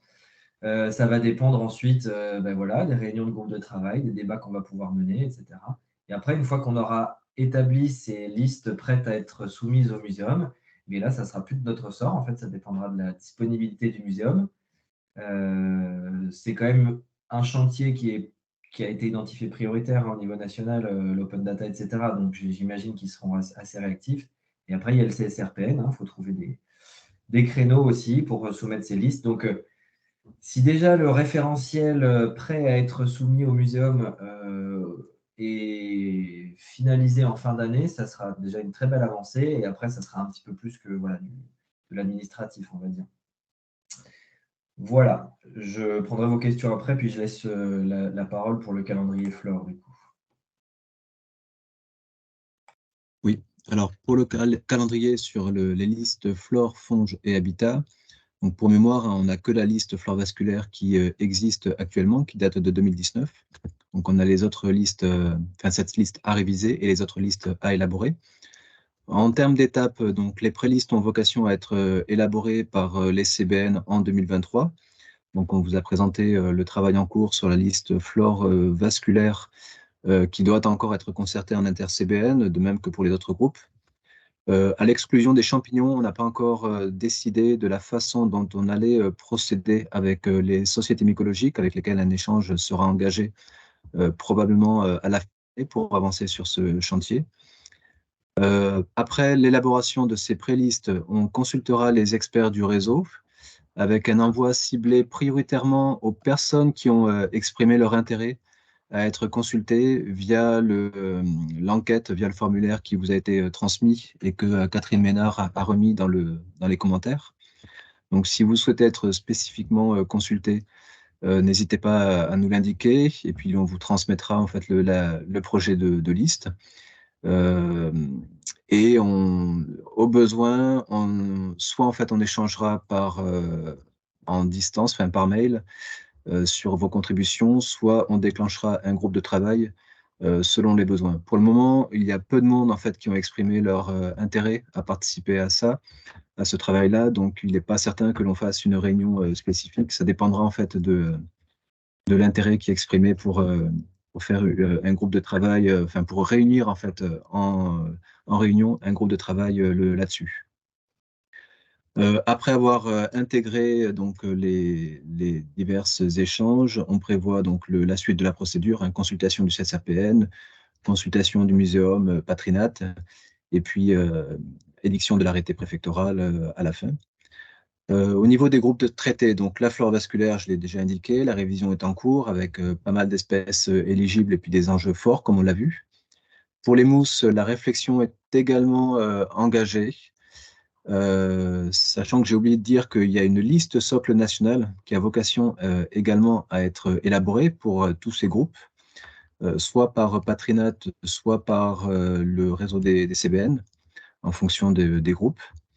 Et donc, sur les mousses, on va aussi attendre cette liste socle nationale. Pour le moment, les réflexions que l'on a engagées avec nos deux bryologues au CBN, c'est qu'il y aurait peu, voire pas, d'espèces éligibles, sauf peut-être certaines espèces protégées. Pour les lichens, on est un petit peu dans le même cas de figure. Peu, voire pas d'espèces éligibles pré-identifiées, mais la réflexion est en cours et on attend la liste nationale. Pour les caracées, même chose. Alors là, on a deux espèces en fait de caracées protégées réglementairement, sur lesquelles on se pose la question de les classer en sensibles par rapport à un risque de porter atteinte volontaire, à une destruction volontaire liée en fait aux activités.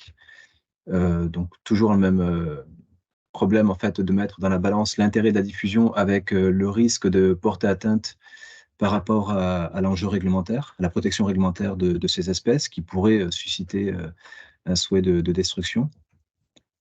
Pour les habitats, le travail, il est prévu d'engager le travail à l'automne, sachant que, comme je l'ai indiqué tout à l'heure, les réflexions ont déjà pas mal avancé, puisque c'est nous-mêmes qui avions proposé au niveau national d'intégrer les habitats sensibles dans la méthodologie nationale. Et on avait participé au groupe de travail national pour cette raison, suite aux discussions qui avaient eu lieu au niveau régional avec le CSRPN et l'ADREAL sur la question du classement en données sensibles des vieilles forêts. C'est ce qui avait provoqué en fait la nécessité de pouvoir identifier des habitats sensibles. Néanmoins, pour le moment, on a les échanges en interne et au niveau du réseau des CBN font apparaître, et puis avec Patrinat, qu'il y a quand même peu d'habitats qui seraient éligibles. Et puis enfin, les champignons, le travail, donc je l'ai indiqué tout à l'heure, est prévu ultérieurement. Alors, d'ores et déjà, les espèces psychotropes ont vocation à être classées sensibles. Ça, c'est au niveau national.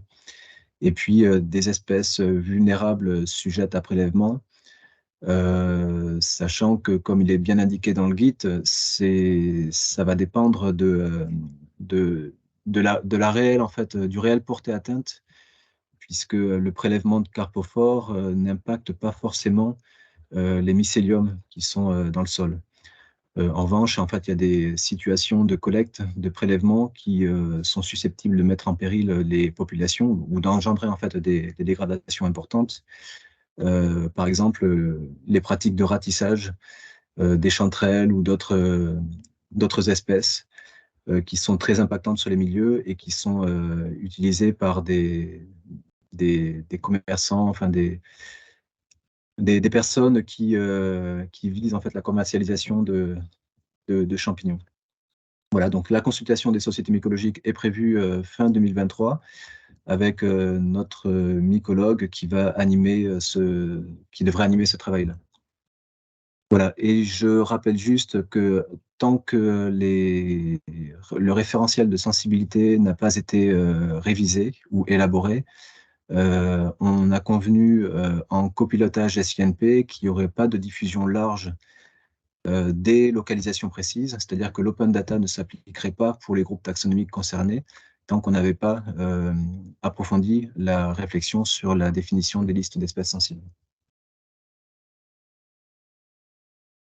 Voilà pour le calendrier et la démarche pour liste flore faune habitat.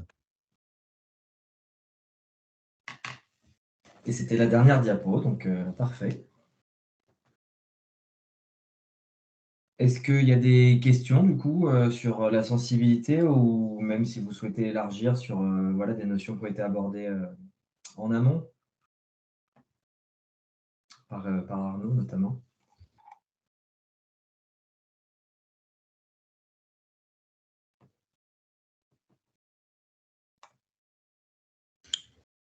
En fait, je me disais que si toutefois il y avait des questions qui venaient à l'esprit des participants, ils pouvaient toujours vous contacter via vos mails sur les sites.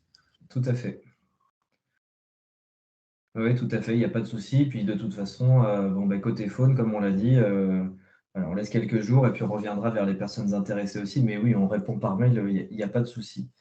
Voilà. Et puis, ça a été dit plusieurs fois, mais effectivement, je ne sais pas qui va organiser, mais vous recevrez un mail, enfin ceux qui se sont inscrits recevront un mail avec les PDF des présentations et la captation vidéo, elle sera mise en ligne un petit peu plus tard, j'imagine.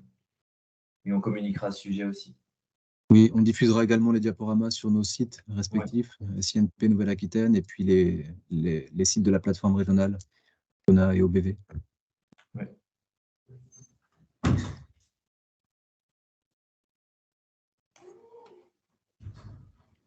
Pour ce qui est l'appel à contribution, vous avez parlé de quelques jours. Si les personnes veulent se positionner, on peut dire que c'est à peu près pendant 15 jours, ça restera actif à peu près. On peut se laisser 15 jours, oui.